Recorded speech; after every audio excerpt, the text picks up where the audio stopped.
So what is going on, guys? It has been a couple of weeks since I actually went out of my way and posted a video, but I had something happen to me last night that kind of brought me back in the mindset of deep thought when it came to this whole intriguing concept of the flat earth and the Mandela effect and all the other things that I'm intrigued with. And recently, I've even been intrigued with the thought of us possibly being in some sort of a simulated universe, is what was being proposed initially. But the more I think about it, if I take the thoughts that were extrapolated in the video, I forget exactly the title of the video that I was watching, but it was all about a simulated reality and that we ourselves are within a simulation.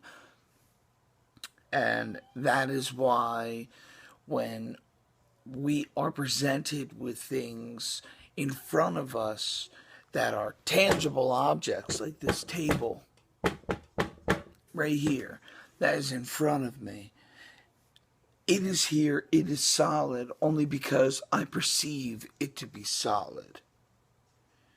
And within this simulation that we are in, this table exists because I believe it exists. And just like in the Matrix, how Neo sits there and explains there is no spoon, and that spoon that he's holding begins to almost fall apart right inside of his hand. They kind of poke and prod at the thought of the simulation inside of the movie The Matrix in this documentary that I was watching. And I mean, it makes sense with how much of the random things that happen in this world. But then when you start to tie the simulation in with a concept like the flat earth, it starts to make so much more sense. And the Mandela effect, it starts to bridge the gap between a simulation and a flat earth, because you have what seems to me like I'm a humongous video game addict. I'll go out of my way and I'll play a whole bunch of different video games. Like when I was younger, I used to be obsessive with World of Warcraft. So I would sit down, I'd play World of Warcraft, and there was a situation that I had, and I was at one point battling inside of this game, and I got stuck inside of some geological structure in the game, and I couldn't get out. I couldn't get out. I couldn't get out. I X'd out of the game. I came back into the game. I was still stuck in this wall. There was no way I was getting out of this wall.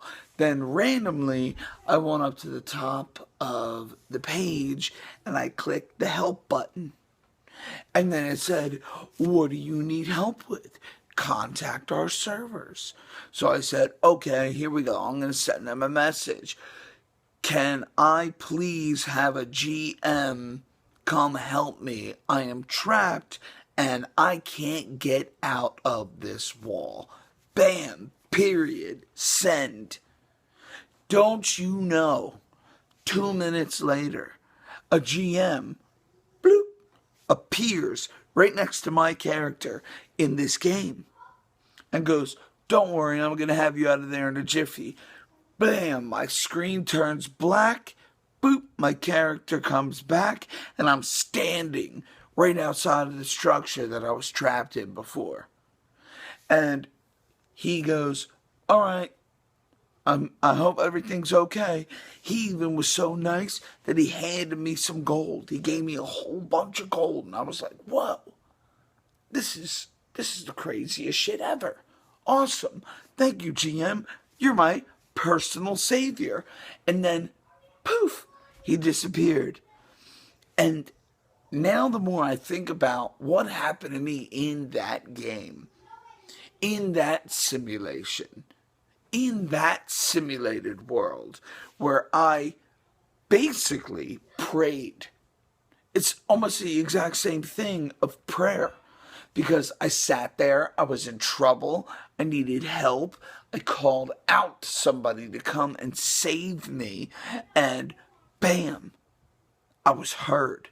And the GM, who was somebody sitting behind a computer, put a character in front of me that was being controlled by somebody behind a computer, and that person helped me out of a bind, almost like a guardian angel. And everything's now starting to come kind of collapsing in on itself. It makes sense with everything that is going on in this world, why we could live in a flat earth system, why everything is revolving around us, why there are borders that we cannot cross, why we are stuck within a firmament, why we can call out to God and call out to guardian angels, and sometimes they'll come and answer us, or you get into an accident, you're smashed, your ligaments are ripped off your body, and you sit there and you're all alone, but then all of a sudden out of nowhere someone appears in the middle of the street and tells you it's okay, everything's gonna be okay, there's an ambulance coming, it's on its way, and you're gonna be safe. And poof, that guy disappears. And people have these kind of stories all over the world. And yet nobody really sits there and thinks about the possibility that you are in a simulation. You are trapped inside of a simulated world that has borders that you are not allowed to cross because the Creator does not want you to cross these borders. You can't get out of this structure until you earn the way out of this structure. And the more and more I delve into this, the more and more I feel it to be true that there is a God and He did create us in His image. So I think about video games that we are creating now. We're creating characters and we're creating other characters within these games. And they're talking about their artificial intelligence in the future of gaming. And that artificial intelligence is going to be extrapolated to the point where the artificial intelligence itself doesn't know that it doesn't really exist in a game. Are you kidding me? So we're going to be able to do that in the future very soon, but there's no possibility that that is what is going on right now. Wake up. Wake up.